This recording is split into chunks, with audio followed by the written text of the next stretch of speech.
ভালোবাসার সকল রকমের ভিডিও পেতে আমাদের চ্যানেলটি সাবস্ক্রাইব করুন। আমাদের ভিডিও সবার আগে দেখার জন্য বেল বাটনটিতে ক্লিক করুন। আমার বিয়েটা ছিল অ্যারেঞ্জ ম্যারেজ। বিয়ের আগে ভদ্রলোকের সঙ্গে আমার কোনোরকম সখ্যতা গড়ে ওঠেনি। সম্পূর্ণ অজ্ঞাত একটি মানুষকে আমি কবুল বলে নিজ জীবনের অংশ করে নিয়েছিলাম। জীবনের বদলটাও হয়তো সেখান থেকেই।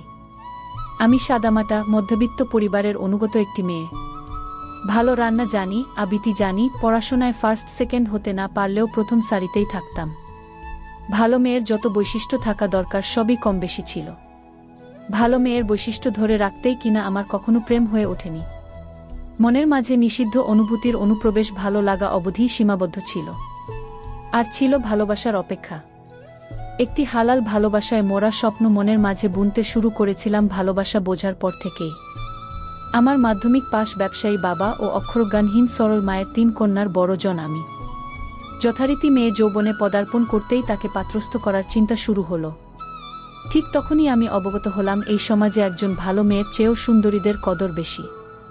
প্রথমবার পাত্রপক্ষের সামনে বসার আনকোরা অনুভূতিতে যখন আমি ভীতসন্ত্রস্ত, তখন একটা পুরুষ কণ্ঠ সহাস্যে বলেছিল, পানি খাবেন? আমি জড়তায় কণ্ঠ হতে শব্দ বের করতে হিমশিম খাচ্ছিলাম। তিনি তখন পানির গ্লাস এগিয়ে দিয়েছিলেন। ভরসার চোখে বলেছিলেন, আপনি সহজ হন, আমরা শুধু পরিচিত হব গু। লোকটির স্বতঃস্ফূর্ততা আমায় মুগ্ধ করেছিল। মনে হয়েছিল কতদিনের চেনা। জানলাম উনার নাম অভ্র। স্বভাবে মিশুক প্রকৃতির একজন মানুষ। অভ্র যাওয়ার সময় আমার হাতে একটা চকলেট ধরিয়ে দিয়ে বলেছিলেন, আমাদের পরিচয় সবে শুরু। অভ্রের মিষ্টি হাসির আশকারায় আমি কেন জানি লজ্জায় লাল হয়ে যাচ্ছিলাম। সেই অনুভূতি আমার জন্য নতুন ছিল। ছিল প্রস্ফুটিত পুষ্পের ন্যায় কোমল ও স্নিগ্ধ। কিন্তু সেই ফুল অকালেই ঝরে গেল 2 দিন বাদে অভ্রদের বাড়ি থেকে আসা ফোনে। তারা জানালেন আমাকে নয়, তাদের পছন্দ হয়েছে আমার ছোট বোন ঋতুকে। অভ্রদের আসার দিনই খেয়াল করেছিলাম অভ্রের মায়ের আমার চেয়েও আমার ছোট বোনের প্রতি আগ্রহ বেশি। আমার ইন্টার পড়ুয়া বোন ঋতু আমার থেকে 2 বছরের ছোট। গায়ের রং শুভ্র রজনীগন্ধার ন্যায় উজ্জ্বল। কৈশোরের কোমলতায় তার মুখশ্রীতে অপার্থিব মুগ্ধতা। অন্যদিকে আমাকে গায়ের রং চাপা। ভালো মেয়ে সুলভ গুণগুলো সেই চাপা রঙের দেয়াল ভেদ করে প্রকাশিত হতে পারছিল না যেন। সেই চাপা রঙের তীব্র অপমানের প্রতিফলন হয়েছিল কিনা জানি না, কিন্তু বাবা আত্মীয় পরিজনদের সঙ্গে আলাপ আলোচনা করে ঋতুকেই অভ্রের সঙ্গে বিয়ে দিতে রাজি হল।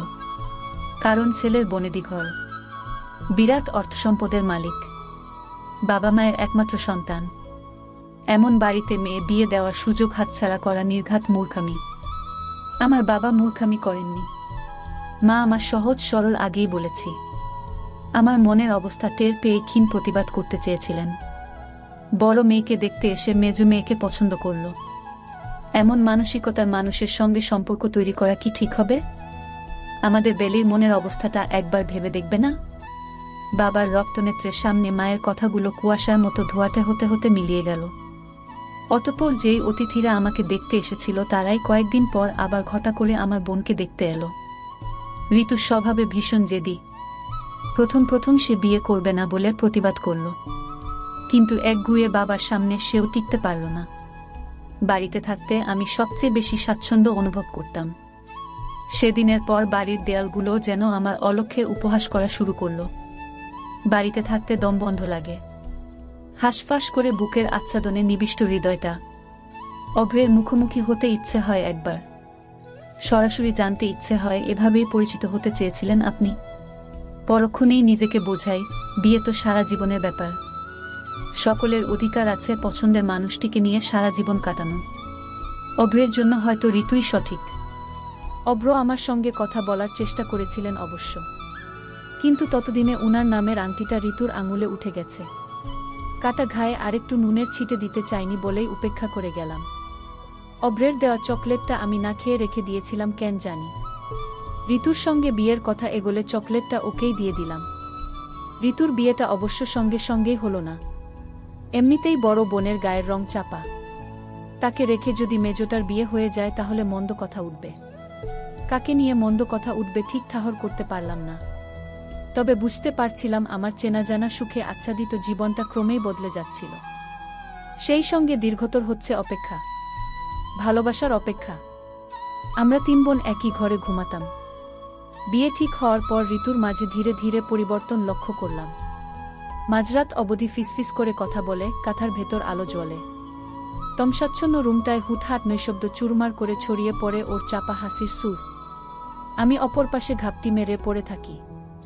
নিজেই নিজেকে প্রশ্ন করি, আমি কি ঋতুকে হিংসা করছি? ছি ছি, এতটাও ছোট মানসিকতা আমায় না পেয়ে বসুক। এদিকে আমার বিয়ে নিয়ে পরিবারের চিন্তার অন্ত রইল না। পাত্রপক্ষ সেই গায়ের রঙেই ইতস্তত করে। কেউ বা অর্থসম্পদ দাবি করে। যৌতুক দিয়ে বিয়ে আমি করব না গি। বাবার সামনে মুখ ফুটে এটুকু প্রতিবাদ করেছিলাম। এভাবেই বছর খানিক পেরিয়ে গেলে অব্রদের বাড়ি থেকে তারা দিতে লাগল। ঋতুটাও কেমন মুখ গোমরা করে থাকে। নতুন পণ্যের বিজ্ঞাপন দেখিয়ে বলে, আপা এই ক্রিমটা মাখলে 7 দিনে গায়ের রং ফর্সা হয়। থাইল্যান্ডের প্রোডাক্ট। রিভিউ আছে ভালো ভালো। কাকের গায়ে ময়ূরের পালক লাগিয়ে মানুষকে বোকা বানাব বলছিস? আজকাল সবাই এসব মাখে। ও বাড়ির তিশাকে দেখনি? কি মেয়ে কি হয়ে গেছে রাতারাতি। ছেলেরা লাইন ধরে থাকে ওর পেছনে গি। আমার ওসবের প্রয়োজন নেই। ঋতু রাগ করল। ওর গা প্রণয়ের আবেশে নিমজ্জিত দুটি চোখ পূর্ণতার অপেক্ষায়। আমিই পথের বাধা। আমি অভিমানে টৈটম্বুর হয়ে রইলাম। বাবা মা বোন সকলে নিজেদের স্বার্থটাই দেখে চলেছেন। আমাকে কেউ কেন বোঝে না? তীব্র অভিমান জেকে বসে মনে। সেই অভিমান ভুলতে বইয়ের সঙ্গে বেশিরভাগ সময় কাটাই। সাহিত্যিকরা অবশ্য শ্যামলা মেয়েদের ঠকায়নি। তারা শ্যামলা গাত্রের মেয়েদের বাহারি নামে ভূষিত করেন। লেখেন তাদের অপরূপ প্রেমের আখ্যান কিংবা ঘুরে দাঁড়ানোর গল্প। ধীরে ধীরে বাস্তব জগত থেকে বইয়ের কল্পনার জগতেই আমার কাছে প্রিয় হয়ে উঠতে শুরু করে। মাসখানেক বাদে আবারও একটা সম্বন্ধ এলো। তবে এবার ঘটা করে পাত্রী দেখা হলো না। মুরব্বি গোছের কয়েকজন মানুষ এসে আমায় দেখে গেলেন একদিন। 2 দিন বাদেই জানতে পারলাম ছেলেপক্ষ বিয়ের তারিখ দিতে আসবে। বাবা মা আকাশের চাঁদ হাতে পেলেন। বাড়িতে খুশির জোয়ার বয়ে গেল। আমি চুপচাপ। পাত্রের ছবি দেখার ইচ্ছেও হলো না। শুধু জানলাম ভদ্রলোকের নাম আসিফ। পেশায় ব্যাংকার। অসুস্থ মাকে দেখাশোনা করতেই অত তাড়াহুড়োর বিয়ে। কোনো দাবি দেওয়া নেই তাদের। শুনে বিশেষ কিছুই বললাম না। বাবাও আমার মতামত নিয়ে মাথা ঘামালেন না। পরের শুক্রবারই বিয়ের দিন ঠিক হলো। মাঝে একদিন ভদ্রলোক আমায় ফোন করলেন। স্পিকারে ভেসে আসা গুরুগম্ভীর স্বরে কি যেন একটা ছিল। আমি এলোমেলো হয়েছিলাম। তিনি জানতে চাইলেন, আপনি দেনমোহরে কি চান? বইউ। আর শুধুই বইউ। তিনি মেনে নিলেন। আমার পছন্দের বইয়ের লিস্ট চাইলেন। খুঁতখুঁতে মনটাকে দমাতে না পেরে আমি ফট করে জিজ্ঞেস করে বসলাম, আপনি আমাকে দেখেছেন? দেখেছি। আমাকে পছন্দ হয়েছে আপনার? ওপাশ থেকে স্মিত হাসির আওয়াজ এসেছিল নাকি নিঃশ্বাসের আওয়াজ বুঝে উঠতে পারিনি। তিনি পাল্টা জিজ্ঞেস করলেন, আপনি আমাকে দেখেছেন? উহু কি? যার সঙ্গে গোটা একটা জীবন কাটাবেন তাকে দেখে নেবেন না? যৌক্তিক প্রশ্ন। আমি উত্তর দিতে অপারগ। তীব্র অভিমানে বুকের ভেতরটা ছেয়ে আছে। শুধু মনে হচ্ছে একটা বিয়ে হলেই সবার নিস্তার। আমার নিস্তার হবে তো? উভয় দিকের উস্কুস্তার কারণে আমাদের কথা খুব একটা এগোয়নি। শুক্রবারে খুবই ছিমছাম আয়োজনে ঘরোয়া পরিবেশেই বিয়েটা হয়ে গেল। আসিফেরই নাকি ইচ্ছে ছিল বিয়েটা ছোট করে হবে। চাচিরা ফিসফিসিয়ে বলতে লাগলেন পাত্রের কোনো দোষ বা ত্রুটি আছে কিনা। না হলে এমন চুপচাপ বিয়ে সারা কেন? আমি নীরব প্রস্তরখণ্ডের মতো সবই শুনলাম। কবুল বলার পর পাশাপাশি বসানো হলে প্রথম দেখলাম উনাকে। বুকের ভেতর হুট করেই একরাশ দমকা হাওয়া বয়ে গেল। মনের মাঝে উকি দিল শঙ্কা। আমার সুদীর্ঘ ভালোবাসার অপেক্ষা কি শেষ হবে এবার? চলবে। সুগন্ধা 1। লেখা প্রভা আফরিন। ভালোবাসার সকল রকমের ভিডিও পেতে আমাদের চ্যানেলটি সাবস্ক্রাইব করুন। আমাদের ভিডিও সবার আগে দেখার জন্য বেল বাটনটিতে ক্লিক করুন। আপনাদের ভালোবাসার গল্পগুলো আমাদের কাছে লিখে পাঠান। আমরা তা হাজারো মানুষের কাছে পৌঁছে দেব।